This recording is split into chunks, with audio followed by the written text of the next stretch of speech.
The morning the ground opened, the air felt wrong. It did not move. It pressed down thick and metallic over the Beltran estate like a warning no one yet understood. From the river road, the estate looked disciplined and immaculate. The main house stood elevated above the wetlands, white walls reflecting early sunlight, while cane fields stretched outward in perfect symmetry. Order, control, prosperity. But land remembers what men attempt to bury. Sector C had been marked for expansion. The soil there was dense and swamp-fed, stubborn beneath the shovel. Work began shortly after sunrise. It was routine and mechanical. At approximately 9:17 in the morning, a shovel struck something solid, not stone, not root, wood, rectangular, smooth, deliberate. The overseer ordered the soil cleared. Within minutes, the shape became visible, a wooden box buried less than 3 feet beneath the surface. 3 meters away, another shovel struck the same resistance. Then another. By midday, 13 coffins lay partially exposed in a perfectly straight line beneath land intended for future cultivation. No markers, no crosses, no names, only aging timber pressed into damp earth. Don Rafael Beltran arrived within the hour. Witnesses later described his expression as calm and controlled. He did not appear surprised. He ordered excavation to continue carefully and sent a messenger to summon the estate physician, Dr. Esteban Figueroa. Figueroa had arrived 2 years earlier from the capital under endorsement from the Provincial Medical Council. Published research, commendations, anatomical innovation. He had requested isolation, discretion, and funding. A separate structure was built for him, beyond the final row of cane. Workers called it La Casa Cerrada, the closed house. Few entered, fewer returned unchanged. When the first coffin lid was pried open, silence fell across the field. The remains inside were not arranged for burial. Bones were separated, ribs detached from spine, limbs disarticulated. Near the remains lay metallic instruments, a curved blade, wire, a narrow clamp. The second coffin revealed similar disturbance. The third contained smaller bones, child-sized. Near the cage, wrapped in deteriorating cloth, rested a small carved wooden bird, a cardinal, hand-carved and placed intentionally. Estate transfer logs from that same decade recorded 21 laborers listed as relocated for medical observation. No destination, no transport records, no confirmation of arrival, only the word transferred repeated 21 times. By sunset, 21 coffins had been exposed. 21, aligned with precision beneath Sector C. The number matched the transfer registry exactly. An internal memorandum dated 6 months before the burial period reads, "Specimens demonstrating promising physiological response. Patron satisfied with progress. Specimens, not patients. Specimens." The ledger recovered years later did not list names, only numbers. Subject 2. Prolonged cough. Thoracic incision performed. Expired within 18 hours. Subject 6. Advanced fever. Organ extraction conducted. Expired during night cycle. Subject 19. Juvenile specimen. Nutritional deprivation study. Termination authorized. The tone never shifted. No hesitation. No moral language. Only data. Only efficiency. In the margin of one entry written in different ink appears a sentence. Ensure disposal maintains plantation discretion. The burial alignment suggests calculation. Equal spacing. Consistent depth. Concealment beneath future planting zones. This was not improvisation. It was integration. Witness accounts decades later described nighttime activity around the closed house. Lantern light leaking through cracks. Metal striking metal. Water carried inside. Occasional muffled cries that stopped abruptly. Always abruptly. 3 weeks after the graves were discovered, the provincial governor's office issued a statement. Medical irregularities do not constitute criminal liability under agricultural research exemptions.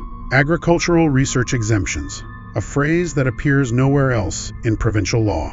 The graves were reburied, Sector C replanted. Dr. Figueroa departed quietly the following year. No public trial, no imprisonment record. A hospital registry in another province lists an E. Figueroa admitted for temporary evaluation, discharged 6 months later. Status stable, location afterward unknown. Don Rafael Beltran continued operating the estate. Production increased, exports expanded. the scandal faded. But an internal memorandum from 1911 includes a line, not written by Beltran. External scrutiny risk remains minimal. Similar operations reported in 2 neighboring provinces. Similar operations, plural. Archivo 21 ends with a handwritten sentence, in darker ink than the rest. They were not the first. The phrase was written in darker ink than the rest of the document.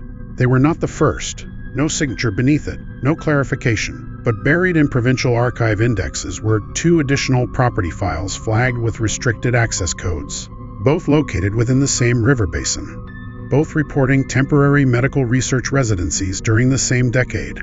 Neither file remained complete. Pages removed, sections blackened, margins cut cleanly as if trimmed with surgical precision. At the Beltran estate, production resumed, cane harvested, ships loaded, contracts renewed. Sector C grew over quickly, green stalks swallowing the memory of disturbed earth. But those who had seen the graves did not forget. Statements, collected decades later, describe increased supervision after the resealing, sleeping quarters inspected, personal belongings searched, conversations interrupted, silence became policy. The closed house remained active for 11 additional months after the graves were reburied. According to ledger fragments, subjects 22 through 31 were logged during that period. No burial alignment for those numbers appears in Sector C, which suggests something changed. Shipping manifests from the river dock indicate 3 undocumented cargo departures during that year. Destination columns left blank. Weight measurements inconsistent with agricultural freight. Crate dimensions noted as reinforced. The handwriting in the shipping ledger does not match the dockmaster's usual script. It matches Dr. Figueroa's. The Provincial Council never investigated the discrepancy. Instead, funding allocations for rural anatomical research increased in the following fiscal year. In a speech delivered in the capital, a council representative praised advancements in tropical physiological resilience studies conducted through field collaboration. No location named, no subjects acknowledged, no deaths recorded. Within the estate, fear became procedural.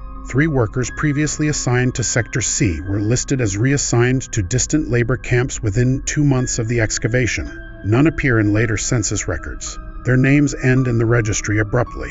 The closed house underwent structural modifications during its final operational months. Shutters reinforced, ventilation narrowed, interior drainage expanded according to maintenance invoices.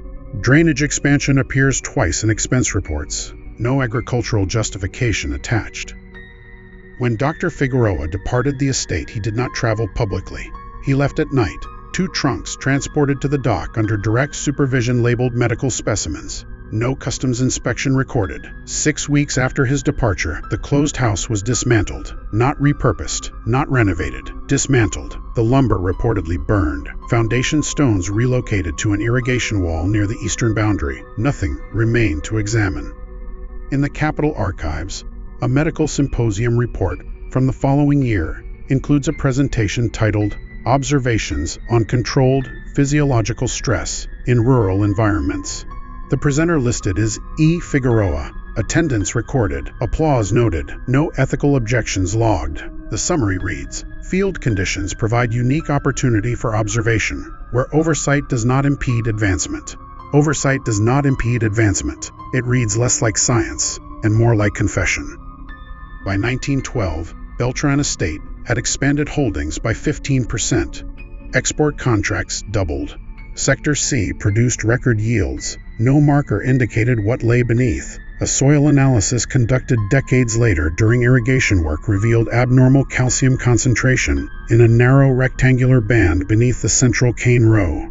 The report was filed, archived, then marked incomplete. The archivist's note reads, Previous disturbance site. No further excavation recommended.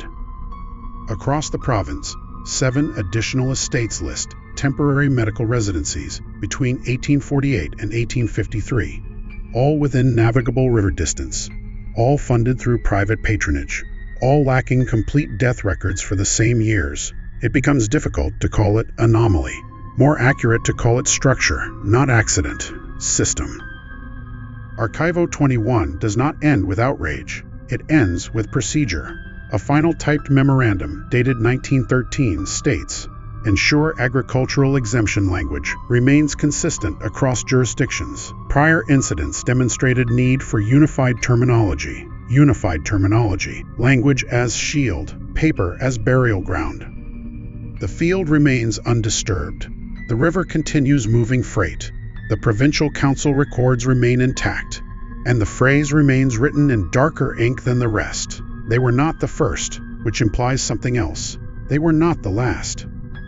After the resealing of Sector C, something changed in the provincial tone. Not publicly, not dramatically, quietly. Language shifted inside official correspondence. The phrase, agricultural exemption, began appearing in unrelated reports. Medical oversight clauses were rewritten. Liability definitions narrowed. Responsibility blurred. A private letter, recovered from the estate accountant to a council intermediary, contains a single revealing sentence. Continued cooperation ensures mutual protection. Mutual protection. The wording suggests agreement, not accident. Don Rafael Beltran was not merely a plantation owner. Financial ledgers show contributions to regional infrastructure projects, hospital expansions, and council campaigns. His donations increased significantly in the fiscal year following the excavation. Publicly, it appeared philanthropic. Privately, it secured insulation. In Capital Meeting minutes from 1851, a closed session entry references rural anatomical advancements requiring minimal interference to maintain progress.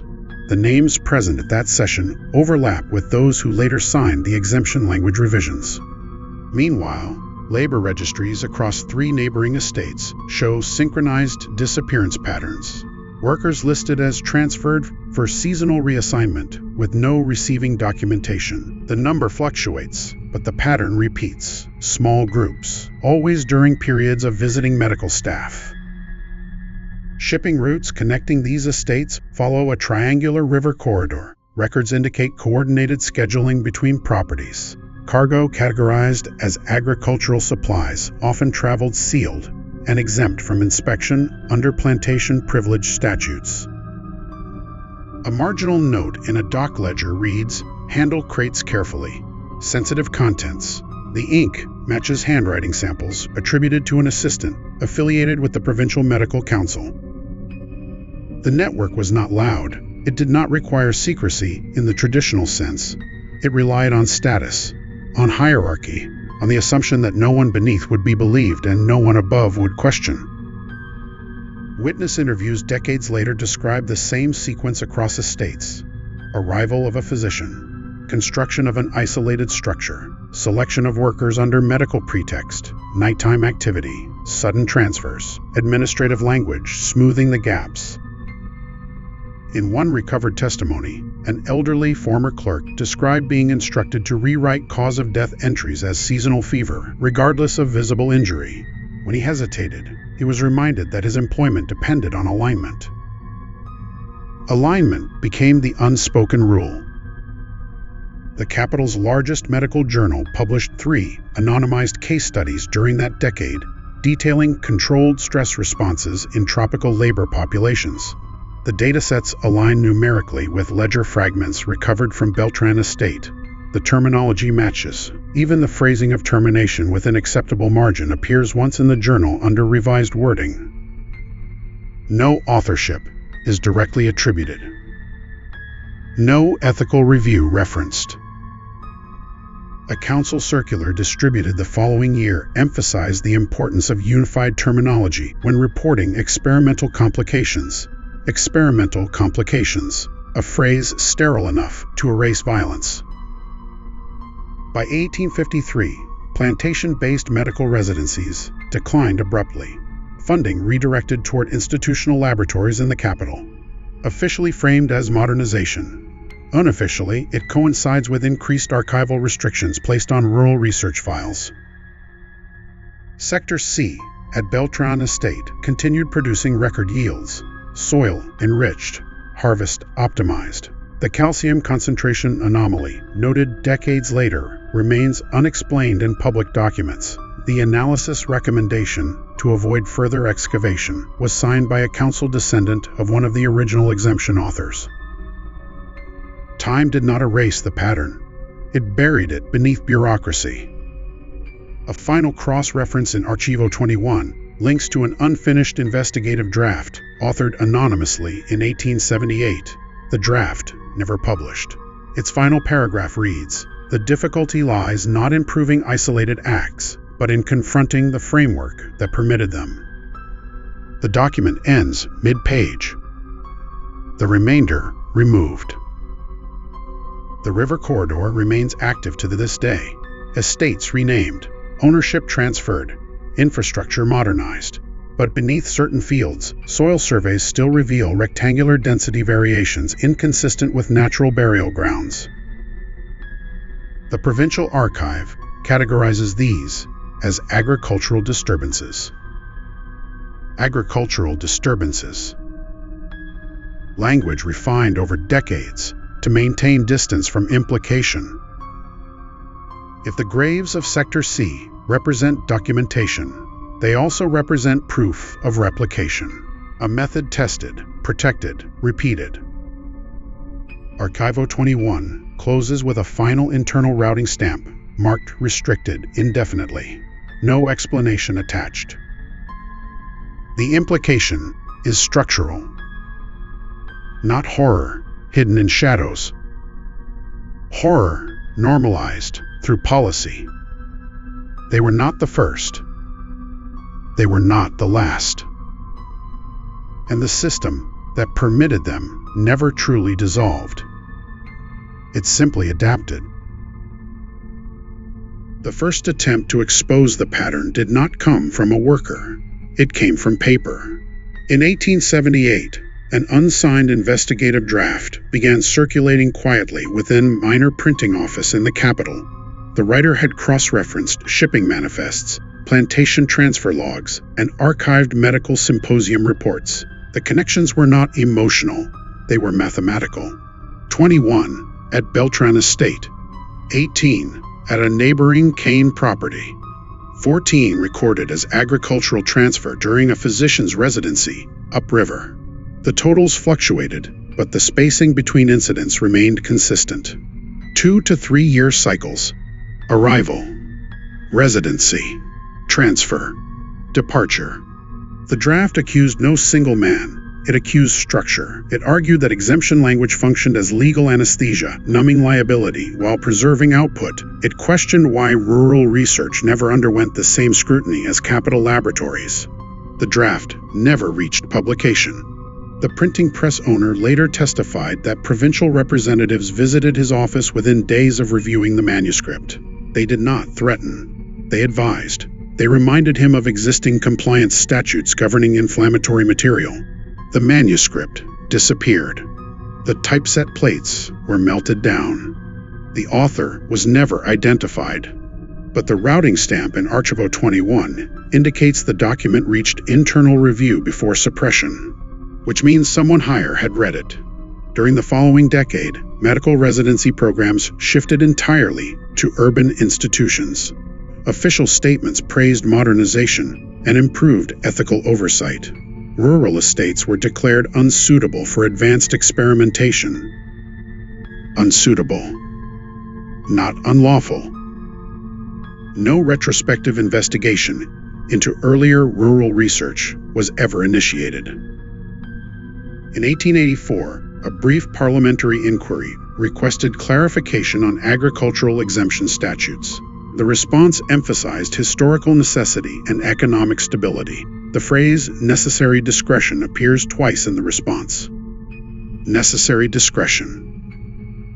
By the turn of the century, most of the individuals directly connected to the original exemptions had either retired or passed away. Estates changed ownership. Records were consolidated. Files reorganized under broader categories. But consolidation does not equal erasure. In 1903, an archivist cataloging provincial property records noted inconsistencies in burial registries attached to former plantation sites. His margin note reads, "Unusual density patterns suggest prior disturbance inconsistent with documented interment practice." The note is followed by a red stamp. No further action required. The archivist's subsequent employment file shows reassignment to a remote records office within 3 months. No misconduct cited. No explanation provided. Sector C remains active land. Modern irrigation installed. Satellite imagery decades later shows faint linear discoloration beneath one harvest cycle. The anomaly appears and disappears depending on seasonal moisture levels. No excavation authorized. In a sealed annex of the Provincial Archive, a summary page consolidates rural research activity between 1848 and 1853. The total number of recorded subjects across all estates is listed as 97. The document includes a single handwritten correction in darker ink adjusting the figure upward to an illegible number. The ink does not match the original author. There is no signature. Only the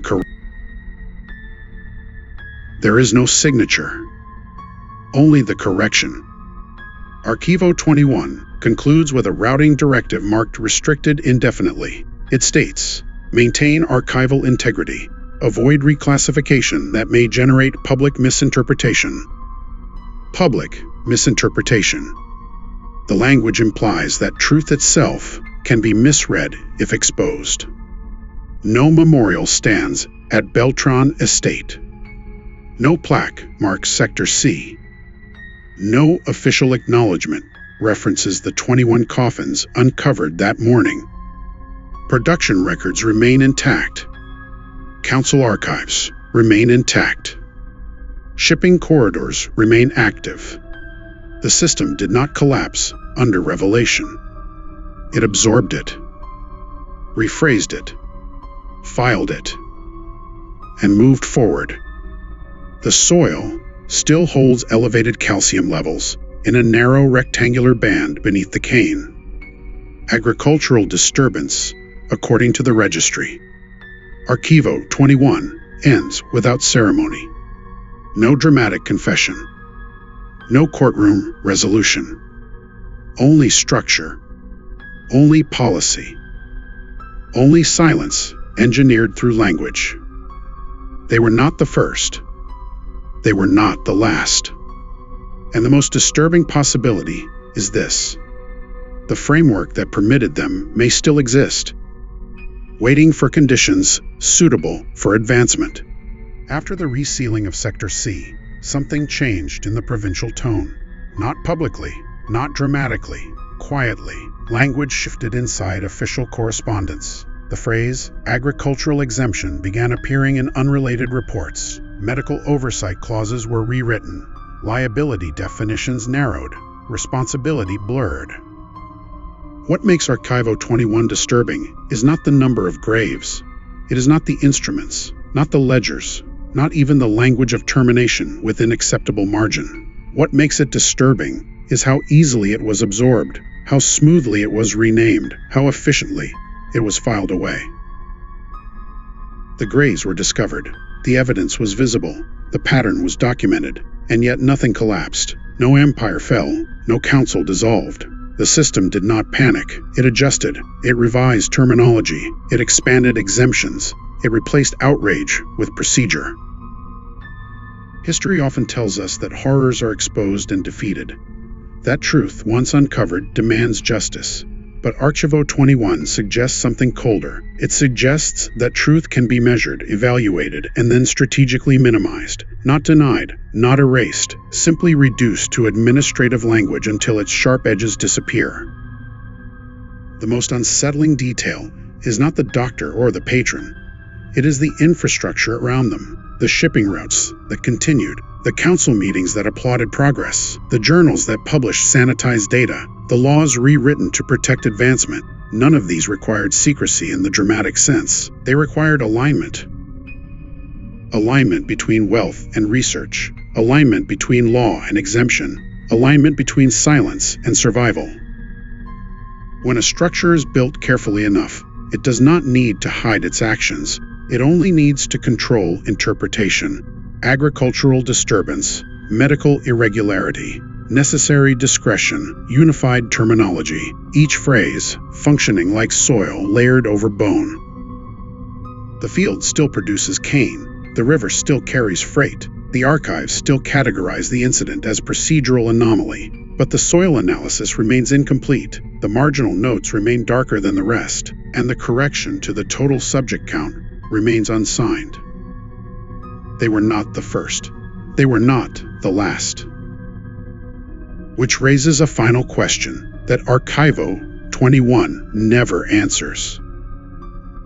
If a system once permitted this under the language of advancement, what would prevent a similar structure from emerging again under new terminology? Progress can be noble, research can heal, but when oversight becomes inconvenience and exemption becomes shield, the line between innovation and exploitation narrows quietly. Archivo 21 is not only a record of what happened beneath Sector C, it is a record of how institutions respond when confronted with their own reflection, not with confession, not with collapse, but with adaptation. And adaptation is far more durable than denial. The graves were uncovered once. The truth surfaced briefly. Then it was replanted. Some stories end with justice. This one ends with documentation. Filed, restricted, indefinite. And somewhere, beneath cultivated land, the soil remains slightly different from the rest.